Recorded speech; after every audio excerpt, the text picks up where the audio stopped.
there. So I'm going to show you how to make a cranberry plum chutney. It's the evening before Thanksgiving. Kids are in bed. We're doing a few preparations before Thanksgiving meals so that tomorrow goes a little bit smoother. We had some plums laying around that the kids wouldn't eat because they had a different texture, but they had great taste. So I went ahead and sliced them up. What we've done here is I've put in 2 cups of water and 2 cups of sugar, and I've brought that up to just at a boil. It's about ready to boil right now. Dissolve the sugar completely, and I'm just going to add a 12-ounce package of cranberries. And you know, these are just the ones that are very available over Thanksgiving time at the store. So I've added those cranberries in here, and we're going to go ahead and cook these down for the next 5 to 10 minutes until they're soft and starting to pop a little bit. This chutney makes a great alternative to just a cranberry sauce. It's got a little bit of a bite to it. There's some vinegar as well as some peppers in here. And basically what we're going to have when we're done is a wonderful addition, whether you're using it as a topping for your turkey or you're wanting to have something to go as on an appetizer plate. This is going to go great with a Brie or possibly even a cream cheese on some crackers, or on a little bit of, whoop, one popped right there on my face. Or as a great addition to your like a cheese plate.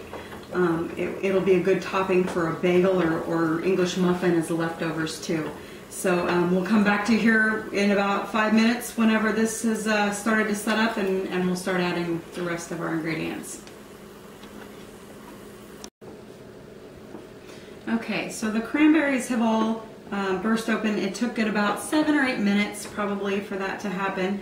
And so I'm going to go ahead and turn off the heat, remove these from the heat, and in a saucepan the same size I'm going to go ahead and combine. I've already pre-sliced all of the plums, and they were a little on the overripe side because, like I said, they were sitting on the back of the counter and the kids wouldn't eat them because they didn't like their texture. So there's about 8 plums in there, and I'm going to add, this is a red wine vinegar. It's a 1/4 cup plus 2 tablespoons. And then a 1/2 cup of honey, and we use a natural local honey. You know, there's a lot of controversy out there about honey these days because so much of it doesn't even contain honey. It doesn't contain any pollen at all. And there's so many great health benefits to honey. But you really have to find honey from a reputable local grower, not just from your local grocery store. So it's about 1/4 cup of honey. And then last but not least, for this little simmer here is crushed red pepper, just like you'd get at the store. This is just the normal crushed red pepper, and it's just going to give this just a little bit of a bite. And it recommends a couple of pinches, but it's really kind of a season to taste. And so I'm going to just turn this on. I'm going to bring it up to a simmer. And I'm going to let all of this kind of reduce down and break apart a little bit. And then we'll be back with you in 5 or 10 minutes. So the plum mixture has been cooking down for about 10 minutes now. And while you were away, I went ahead and drained the cranberries. And so this is just the cranberries that I'm adding back in right now. And you can see that they have broke down and they've fallen apart really nicely. And then I retained about 1/2 cup of the juice from the cranberries. So that's the cranberry sugar water juice. And I'm going to pour that back in. And then I zested the zest of a couple of oranges.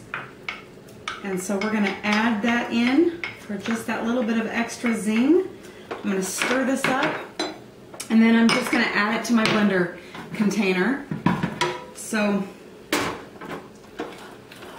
while it's still hot,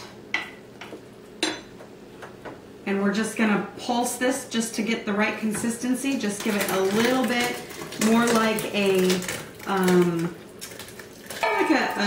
if you haven't had a chutney, more like a jam consistency. Just a little bit of thickness, but still leave it with some chunks. And then we're just going to go ahead and put it in jars. And this will make a nice centerpiece for the Thanksgiving table, and then we'll have enough left over in a jar. And it'll actually keep for quite a while. So go ahead to my blog, check out the recipe. I've left that there for you, and I look forward to seeing you again real soon.